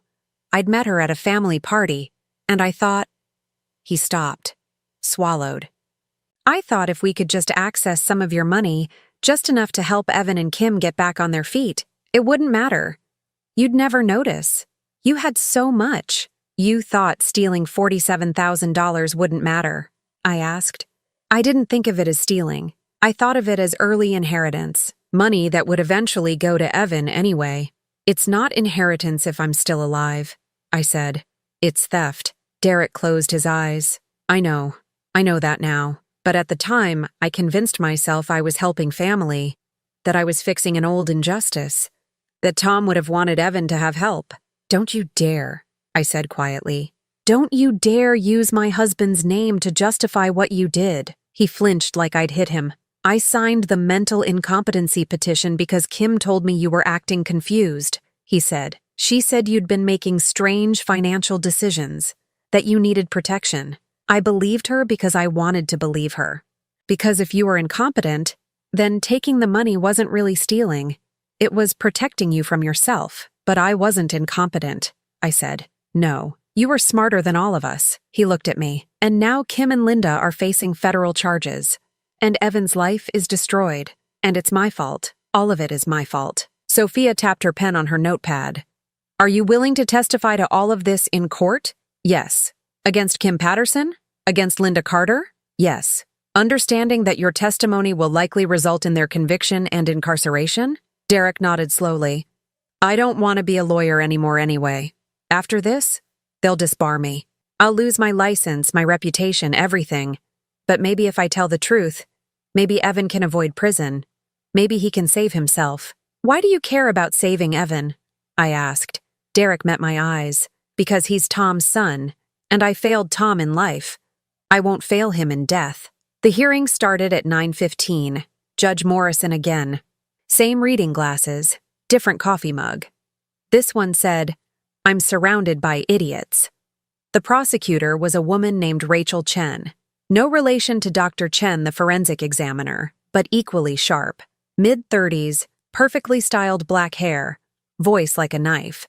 "Your Honor," she said, "the state charges Kimberly Ann Patterson and Linda Marie Carter with conspiracy to commit fraud, identity theft, forgery, and financial exploitation of an elderly person. We have forensic evidence of forged signatures, bank records showing systematic theft, and witness testimony establishing premeditation and intent. Kim's lawyer stood up. Different guy from the eviction hearing. Older, expensive suit. The kind of lawyer you hire when you're really scared. Your Honor, my client maintains her innocence and— Sit down, counselor, Judge Morrison said. I've read the evidence packets. The signatures are forged. The account was opened fraudulently. $47,000 is missing. Unless you can explain those facts, save your arguments for trial. Linda's lawyer didn't even try to speak. The judge looked at some papers.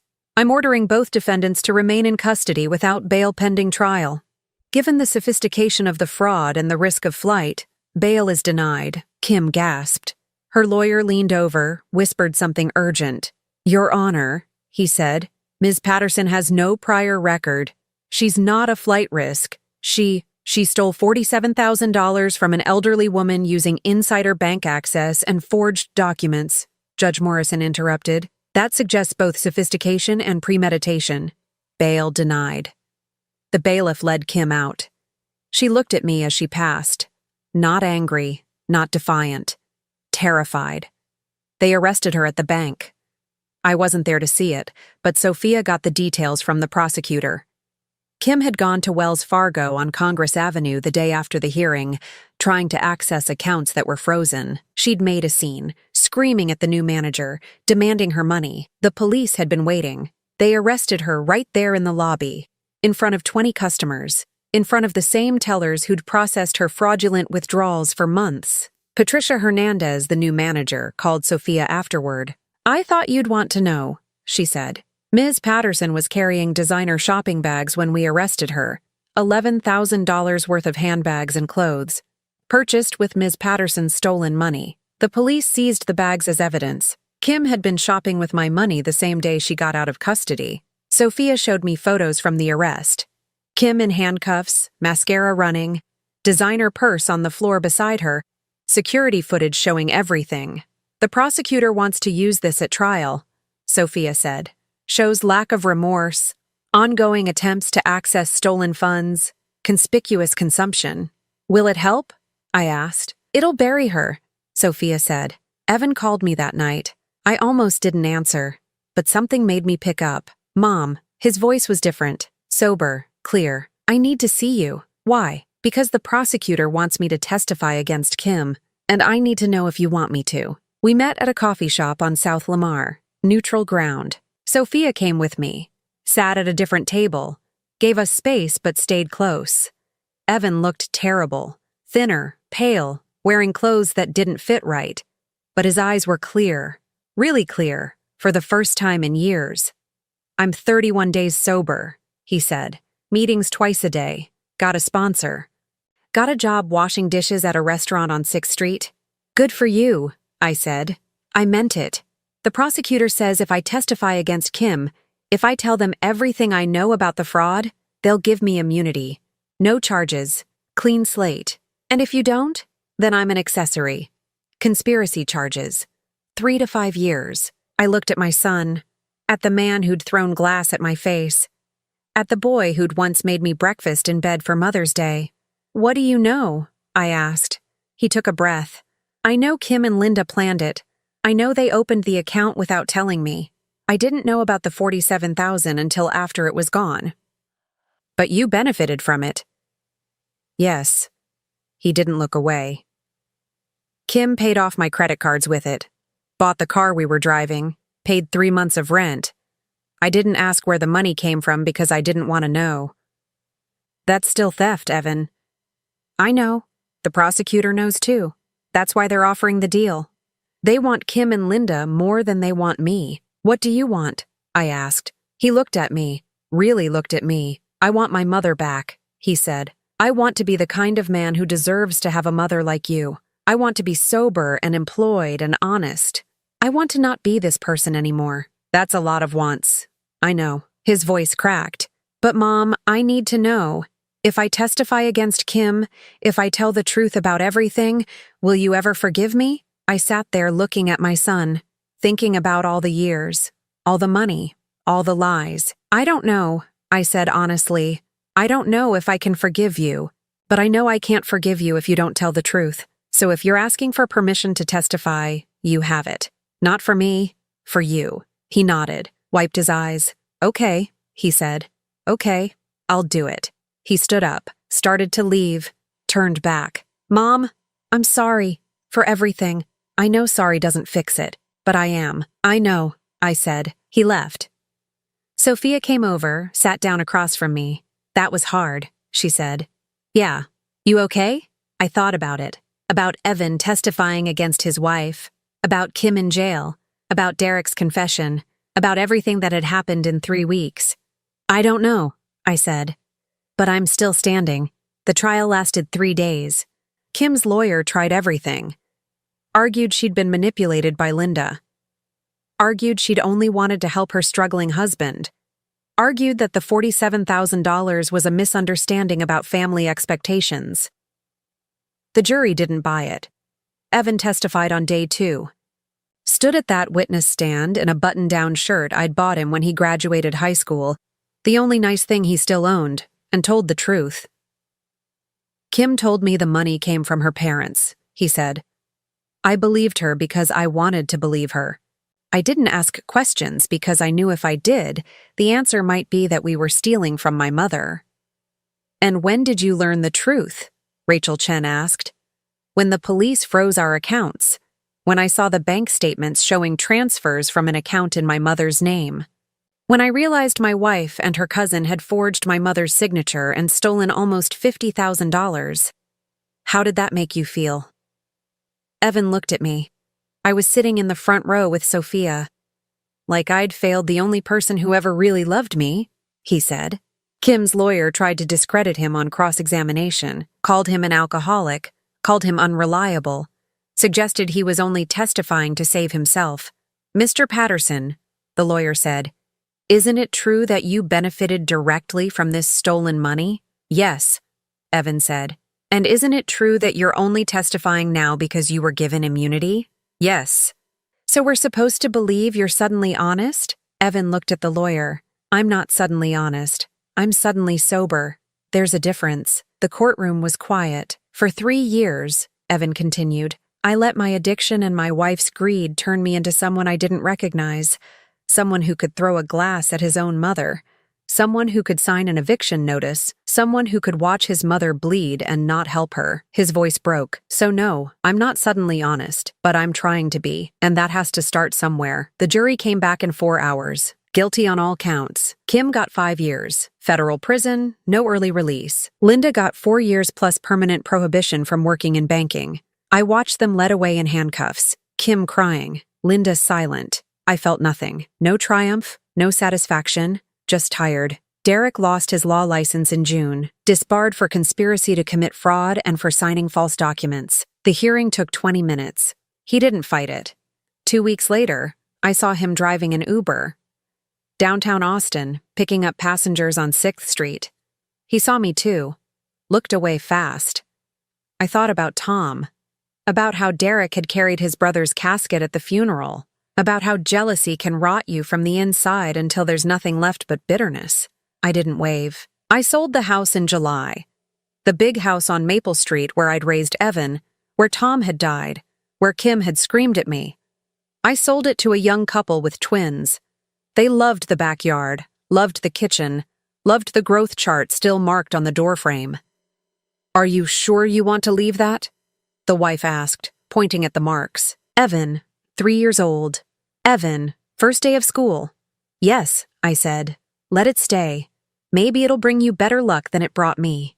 I netted $340,000 from the sale, added to the $47,000 I'd recovered from Kim's accounts and the $183,000 I'd had before everything started. I had just over $570,000. More than enough. I bought a small apartment in Hyde Park. 2 bedrooms, 1 bathroom, big windows, paid cash, no mortgage, no debt, no ties. With the rest of the money, I did something I'd been thinking about since April. I opened a resource center for elder abuse survivors, rented a small office on North Loop, hired a part-time social worker, partnered with legal aid clinics and senior services. Called it Tom's House, after my husband. We helped people file restraining orders, find lawyers, document abuse, recover stolen money. Everything I'd learned, everything Sophia had taught me, I passed it on. Within 3 months, we'd helped 42 people. One of them was a 73-year-old woman whose grandson had stolen her Social Security checks for 2 years. We helped her get the money back and get him arrested. She cried in my office. "I thought I was the only one," she said. "I thought I was crazy for turning in my own grandson." "You're not crazy," I told her. "You're surviving." Evan kept calling, once a week every Sunday at 10 a.m. I didn't always answer, but when I did, we talked. Short conversations. How was work? How were meetings? How was he feeling? 90 days sober, he said in July. Good, I said. 6 months sober, he said in September. Keep going, I said. He got promoted to prep cook at the restaurant, started taking online classes, business management, said he wanted to own his own place someday. I'm thinking a breakfast spot, he said one Sunday. Simple stuff, eggs, pancakes, coffee. The kind of place where you know everyone's name. That sounds nice, I said. Mom? His voice got quiet. Do you think you'll ever be able to eat there? If I open it? I looked out my window. Fall leaves on the trees, orange and red and gold. I don't know, Evan, I said honestly. Maybe. October 23rd, 6 months after Kim threw the glass. I was at Tom's house reviewing intake forms when someone knocked on the door. I looked up. Evan, standing in the doorway with flowers. Sunflowers, my favorite. I know you said to call first, he said quickly. But I wanted to do this in person. Do what? He came in, set the flowers on my desk, handed me an envelope. What's this? I asked. Open it. I opened it. Inside was a check for $1,500. What? It's not much, Evan said. But it's what I've been able to save from my paycheck over 6 months. I know I owe you $31,200. At this rate, it'll take me years to pay it back. But I'm going to do it. Every month, until it's done. I stared at the check, at Evan's signature in blue ink. You don't have to do this, I said. Yes, I do. He sat down across from me. Mom, I can't change what I did. I can't take back the glass or the eviction notice or the 3 years of taking your money, but I can try to make it right, even if it takes the rest of my life. He looked different. Clear-eyed, healthy, present. Not the desperate addict who'd thrown glass at me. Not the broken boy who'd cried at the coffee shop. A man, trying to be better. Are you still going to meetings? I asked. Every day. Are you working? 40 hours a week. Picking up extra shifts when I can. Are you talking to Kim? No. He met my eyes. She writes me from prison. I don't read the letters. My sponsor says that's healthy. I looked at the sunflowers, at the check, at my son. Come have coffee with me, I said. Really? Once a week. Sunday mornings. Here at the office. I gestured around. You can see what I'm doing. You can tell me how you're doing. We can try to be something other than what we were. Mom, His voice broke. Thank you. Don't thank me yet, I said. This is probation, Evan. You get 6 months. 6 months of sobriety, of showing up, of being honest. If you make it through that, we'll talk about what comes next. And if I don't make it? I thought about that, about all the chances I'd given him before, about all the money, all the excuses, all the times I'd enabled his worst behavior because I was afraid of losing him. Then we're done, I said quietly. Not because I don't love you, but because I love myself more now. He nodded, wiped his eyes, stood up. Sunday mornings, he said. I'll be here. Evan? He turned back. I'm not promising forgiveness, I said. I'm not promising we'll go back to how things were. I'm just promising I'll try. That's all I'm asking for, he said. He left. I sat there with the sunflowers and the check and the quiet of my little office. Outside, Austin hummed with life. Cars on the street, people walking, the city moving forward. I was 65 years old. I'd lost $47,000, a marriage to theft, and 3 years of my life to people who'd used me. But I'd gained something too. A small apartment that was mine, a center that helped people like me, a son who was trying, and most importantly, myself. I didn't know if Evan would stay sober. I didn't know if we'd ever have the relationship I'd wanted. I didn't know what the future looked like. But for the first time in years, I was okay with not knowing. Because whatever happened next, I'd survive it. I'd survived everything else. 6 months later, Evan showed up every Sunday. Never missed one. On week 23, he brought me something besides flowers. A framed photo. Me and him, when he was 6 years old. The day he started first grade. I found this in storage, he said. I thought you might want it. I looked at that photo, at the little boy holding my hand, at the mother smiling like nothing bad would ever happen. Do you remember what you told me that day? Evan asked. I shook my head.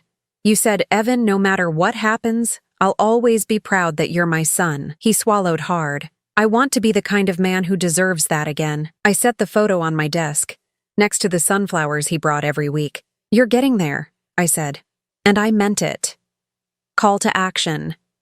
So that's my story. The story of how my daughter-in-law screamed at me, how my son threw glass at my face, and how I fought back and won. But here's what I want to ask you. Would you have done the same? Would you have prosecuted your own son's wife? Would you have given him a second chance after everything? Have you ever been in a situation like this, where family betrayed you, where love turned to greed, where you had to choose between forgiveness and survival? Tell me in the comments, share your story, because I've learned that we're not alone in this. Thousands of people are going through what I went through, and sometimes, just knowing someone else survived it makes all the difference. And if you're in that situation right now, if someone is exploiting you, manipulating you, stealing from you, please know this. You are not crazy. You are not selfish. You are not a bad parent or grandparent or spouse. You are surviving, and you deserve better. Stay strong. Stay honest. And remember, forgiveness is a gift you give yourself, not them. Thank you for listening. Cheryl Patterson, Austin, Texas.